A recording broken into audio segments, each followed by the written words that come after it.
Hi,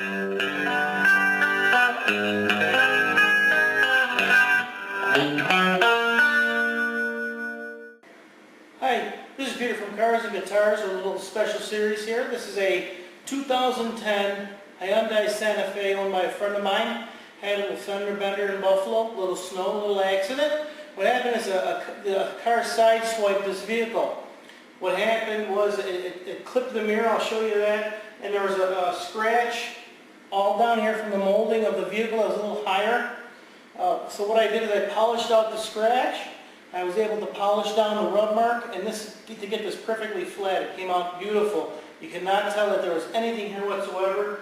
I got a little bit back here I still got to fix. But usually when you get a scratch down the side and you get a rub mark, it's usually polishable. This took me about 3 hours to polish out, get it nice and flat. Especially on a black vehicle, it's got to be perfect. Luckily this came out perfect. And I'm extremely happy with the way this came out. Let me show you what else happened. As the vehicle got sideswiped, the mirror was clipped, and you can see how the mirror folds forward, but it didn't fold forward correctly. That got destroyed. So I'm going to replace that. That's just a matter of getting a new mirror, painting it, mounting it on. Came to rest here. There was a small dent around the fender here, and this was crushed in pretty good. And there was a deep dentation here.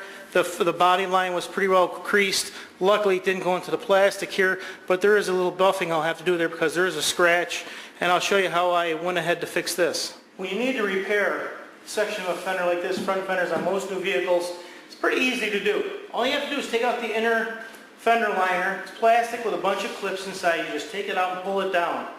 I use two basic dollies when I flatten steel. I use a horseshoe teardrop shape. It's good for end and it's good for flat surface.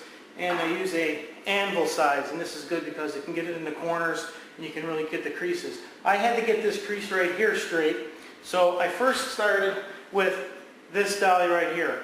Since it was pushed in, I had to push it out the opposite way. I like to use a soft mallet, dead blow mallet, because the metal is fairly thin on new vehicles. I don't want to dent it outwards too much. So it's just a matter of putting the dolly on the mark, tapping it, moving the dolly, and tapping as you go. Very, very slow process. You don't want to stretch the metal.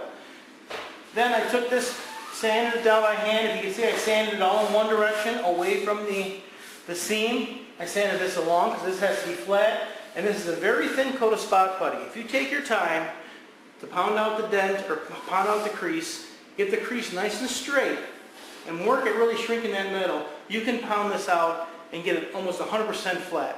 The objective here is not to use any Bondo. I hate using Bondo. I will use a spot putty though, because this is very, very small variation here. Spot putty is a perfect thing to do the trick.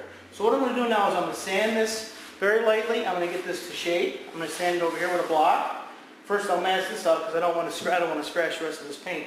And after I get this done, then I'll start to sand down this entire fender, going up from 360 out to 600, and then end up with 1,000, sanding the entire fender because I want to paint the entire fender. There's no way you can just touch up part of it and blend it up here. It just won't look right. Situation like this, you're better off painting the whole panel. Saves a lot of time, a lot of aggravation, and it's really not that much area to paint.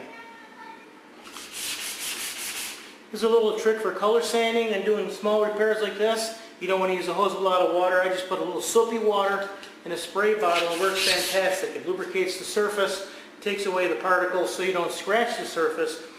And I like to sand by hand. I like to get the feel. I like to feel it as I'm going along, because if you can feel it, it's going to look 10 times worse. I don't recommend you do that unless you have a lot of practice at it. Use blocks where you can to make sure you're flat. But I like to sand it and get the feeling of it, because once you get the water on there, if you spray some water on there and you rub your hand on there, you can feel that it's perfectly smooth. And if it feels perfectly smooth, it'll look perfectly smooth.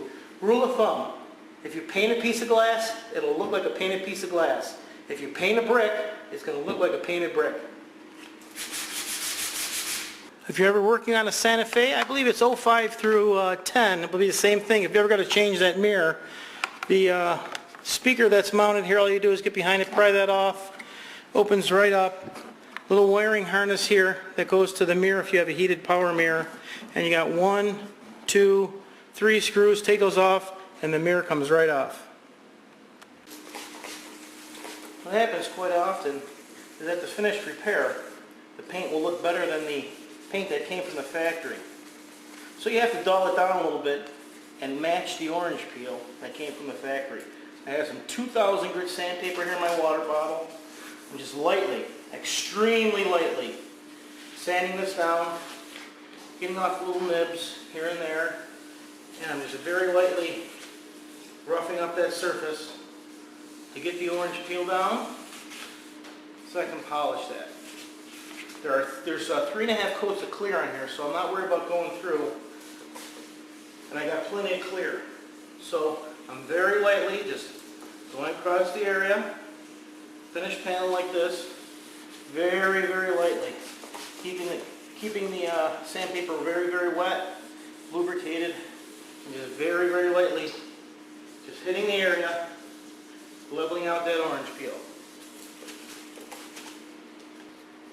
So now I'll just come in with some 3M Super Duty rubbing compound, wipe it out, work in small sections at a time. Like that. You want to use a variable speed buffer.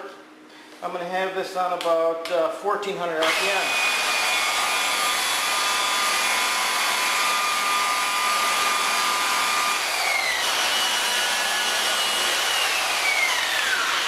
Now I'm coming back with a swirl mark remover, softer pad, cleaning out all the swirl marks. After you're all done polishing, going through all the grits and getting all the swirl marks out, I'd like to come back, finish the whole job with a finishing polish. This is a Wizard Shine Master.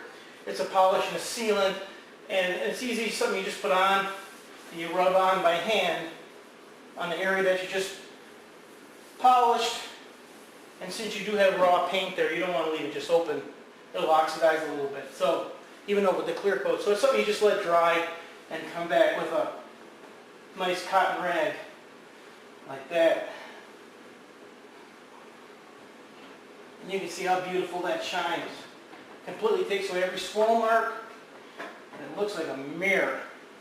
Absolutely gorgeous. Hope this has helped you out. If you have any scratches or dents you got to fix in your car, really not that difficult. I think you can tackle it. This is Peter from Cars and Guitars. Thanks for watching.